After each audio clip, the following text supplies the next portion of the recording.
Et là où nos amis ne sont pas vraiment fondés à tenir ce discours qu'ils tiennent, quand vous regardez la typologie du phénomène, et tous les spécialistes l'ont noté, il part du Sahel pour descendre vers la côte. Ce n'est pas le sens inverse. Bien que nous ne soyons pas concernés au premier chef, il y a quelques années, le président de la République a été celui qui, au sein de la communauté, a suggéré une action concertée de tous les États.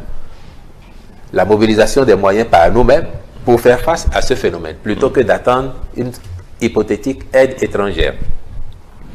Sur le coup, il a été écouté, mais après je ne dirais pas entendu, parce que si l'initiative d'Accra est née de cette proposition du Bénin, après, de façon concrète, on n'a pas vu cette mobilisation des États mettant les moyens. Et c'est pour cette raison justement que le Bénin a dit, moi je n'attendrai pas que tout le monde soit prêt.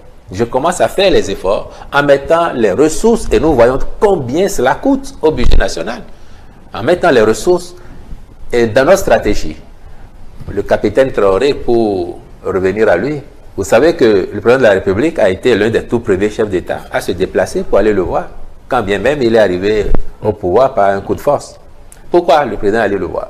Parce que nous avions commencé des discussions avec son prédécesseur dans le cadre d'un accord de coopération militaire qui nous aurait donné le droit de suite pour aller jusqu'en territoire burkinabé débusquer ces assassins, parce qu'on sait qu'ils viennent essentiellement de là et de l'autre côté du Niger, mais à l'époque essentiellement côté Burkina. Vous parlez des terroristes. Bien sûr. Et donc quand le chef de l'État a fait tout ça, avec le recul, considérez bien que le Bénin n'est pas un pays où on produit des terroristes, et nous n'avons aucune envie de nous empêtrer dans des querelles inutiles qui n'apportent rien à notre pays et qui n'ont que l'effet de distraire nos populations et à terme de les opposer si ça continue comme ça. Et ça n'est pas bien.